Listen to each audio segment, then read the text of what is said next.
Here's your wrestling news for December 20th, 2025. Your headlines for today include WWE lining up NXT star for US Championship run, real-life fight breaks out during live show, chaos revealed, WWE star cleared after scary head spot on Raw, eagle-eyed fans spot hidden detail in a SmackDown segment, clues decoded, chaos erupts as Usos and CM Punk destroy former US champion, major heel turn teased, Aldis confronts Cody Rhodes on SmackDown, and more. Trick Williams may be closer than ever to making it the long-anticipated jump to WWE's main roster. According to a report from BodySlam.net, Williams was backstage for the December 19th double taping in Grand Rapids, Michigan, covering the December 22nd episode of Raw and the December 26th episode of SmackDown. While it remains unclear whether Williams will actually appear on either broadcast, his presence behind the scenes has immediately sparked speculation that his call-up is imminent. Trick Williams is backstage for tonight's Raw and SmackDown double taping. Trick is expected to be called up soon, though it's currently unknown if he'll be on tonight's tapings or not. Williams was last seen on NXT television during the November 18th, 2025 episode, making this backstage appearance especially noteworthy as WWE heads into the final stretch of the year. WWE Creative is currently discussing plans for him to be positioned on SmackDown, where the idea would be to slowly build momentum through wins over established names before eventually moving him onto the United States Championship picture. The update also aligns with comments Williams made earlier this fall, where he openly admitted he felt his move to the main roster was overdue. Speaking on the Hall of Fame podcast with Booker T and Brad Gilmore in September, Williams didn't hold back. "Yesterday couldn't have been soon enough, man. I've been ready to make that jump to the red or blue brand for a long time. I feel like it's that time. I feel like it's been that time." At the same time, Williams made it clear that wherever WWE places him, NXT, Raw, or SmackDown, his goal remains the same: elevate the brand and make it must-see television. Whether he debuts during this week's tapings or not, one thing feels clear: Trick Williams being backstage is a strong signal that WWE believes his moment is approaching and that the wait may finally be coming to an end. Would you rather see Trick Williams land on Raw or SmackDown, and who should he face first? Drop your picks in the comments below. An unsettling incident unfolded in the crowd during AEW Dynamite in Manchester, and the entire moment was caught on camera. During the December 17th taping at Co-op Live, a physical altercation broke out among fans after Jack Perry tossed a plush toy into the audience. Footage later uploaded to Reddit shows the situation escalating quickly, with one fan being grabbed from behind and placed in a chokehold over possession of the stuffed toy. According to the fan who shared the video, a man and a woman both reached for the plushie at the same time. Before the situation could be resolved, a third individual, wearing a white and black shirt, suddenly rushed in from behind and wrapped his arm around the male fan's neck, pulling him backward in a clear chokehold. Fortunately, fans nearby reacted quickly and stepped in, separating the individuals before the incident could escalate further. The fan who was choked did not appear to suffer any serious injuries. Even after being pulled apart, tensions remained high. The man who initiated the chokehold continued arguing with nearby fans before eventually leaving the arena, taking the woman involved with him. This wasn't the only controversy to surface from the Manchester taping. Another attendee later claimed that security confiscated his Palestinian flag, allegedly giving him the option to surrender it or leave the venue. The fan stated he had previously brought the same flag to AEW events without issue, raising questions about consistency and enforcement. As AEW continues to draw larger international crowds, incidents like this highlight growing concerns around crowd management and fan safety, especially when something as small as a tossed plush toy can spiral into a physical confrontation. AEW has not publicly commented on either situation at this time. Was this an isolated outburst, or does AEW need to reassess how it handles fan behavior and in-arena security at live events? Have you ever witnessed a situation like this at a wrestling show? Sound off in the comments below. Enjoying the video? A quick like goes a long way in helping us grow and deliver more wrestling news you care about. There was genuine concern backstage following Raw after Raquel Rodriguez took a frightening headfirst bump into the steel steps, courtesy of Nikki Bella. Rodriguez was immediately evaluated by medical staff amid fears of a possible concussion. The spot looked brutal in real time, and she appeared visibly shaken after the impact, which sparked immediate concern among those backstage. According to F4W Online, Rodriguez has since been medically cleared, easing fears of a serious head injury. That said, the incident clearly left its mark. During a backstage promo later in the night, Rodriguez was seen with a noticeable bump on her forehead, an unmistakable reminder of how close the situation came to becoming far more serious. From a storyline standpoint, Nikki Bella didn't just interfere, she made things personal. Rodriguez, who represents Judgment Day on Raw, entered the Women's World title match without backup. Liv Morgan and Roxanne Perez were notably absent, as Rodriguez had made it clear she wanted to handle Stephanie Vaquer on her own. That decision quickly backfired, as Bella's surprise ambush completely flipped the script and derailed the match. Now, with the championship still looming and emotions running high, Rodriguez finds herself caught between two wars, one for gold and another fueled by unfinished business with Nikki Bella. What do you think about Nikki Bella inserting herself into the Women's World Championship picture? Should Raquel Rodriguez get her hands on Bella before another title opportunity? Sound off in the comments and let us know your take.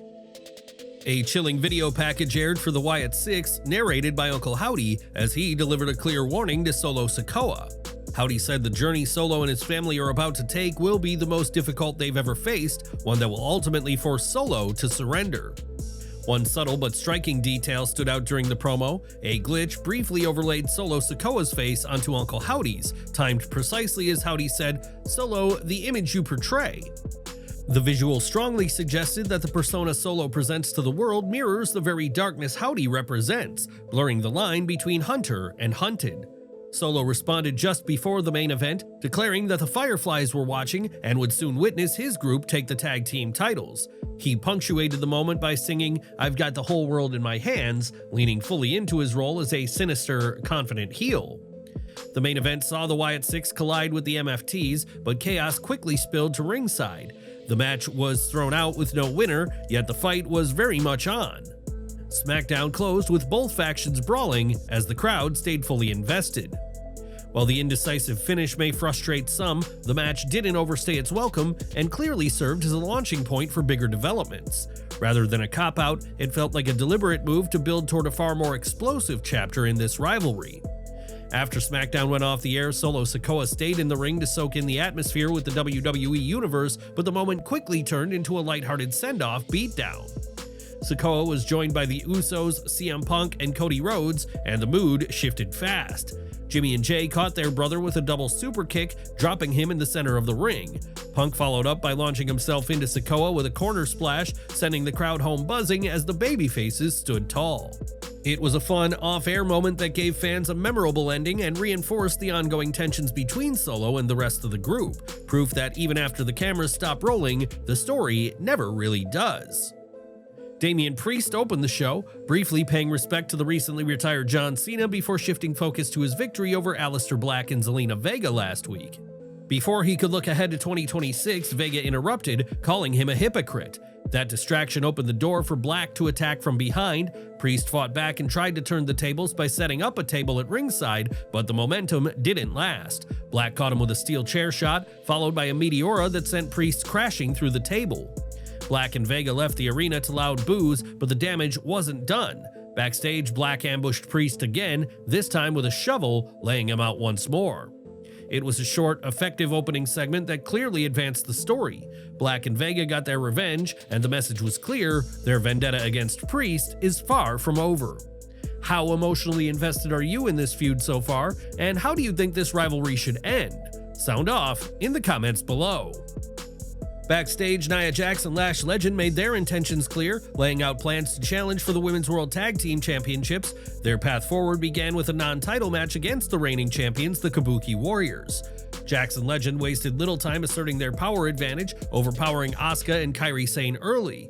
Sane briefly shifted momentum by flying through the air to take out both challengers heading into the commercial break. During the break, Jax and Legend isolated Sane, cutting her off from her partner. A hot tag to Asuka reignited the crowd and sparked a short comeback for the champions, but the heels quickly shut it down. Jax finished Sane with the Annihilator to secure the win.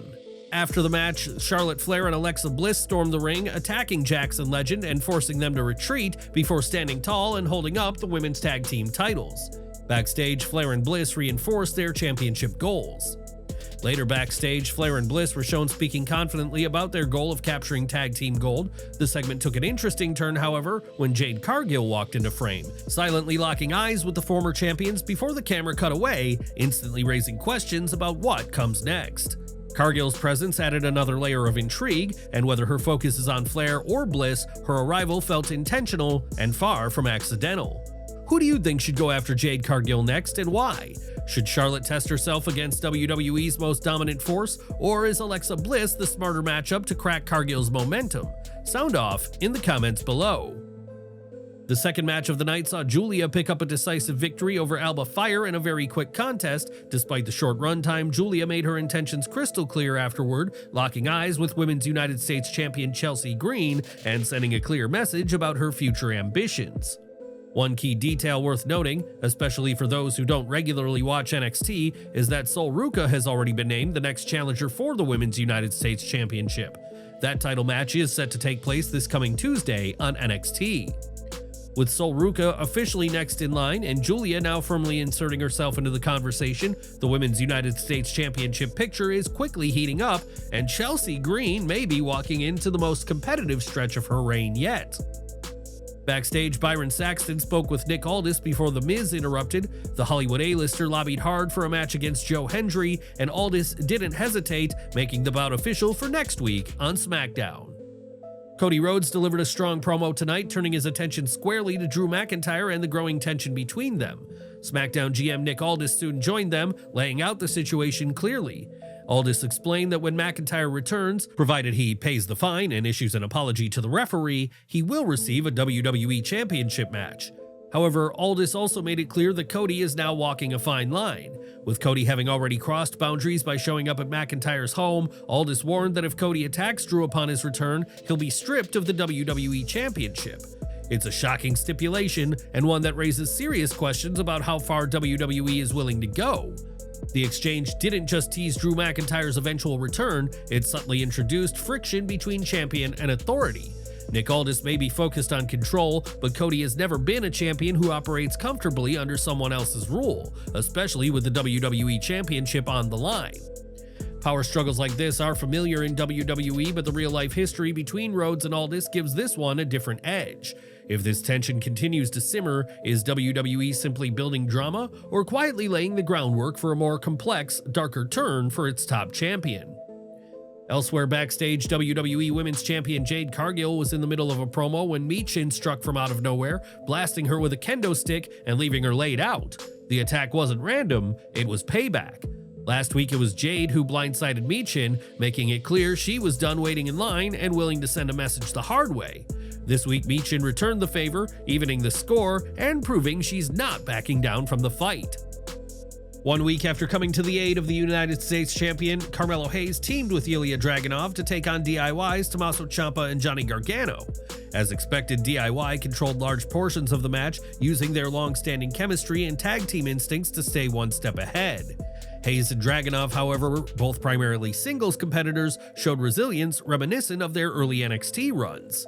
The turning point came when Hayes repeatedly refused to stay down, surviving several near falls and keeping the match alive long enough for Dragunov to re-enter the fray.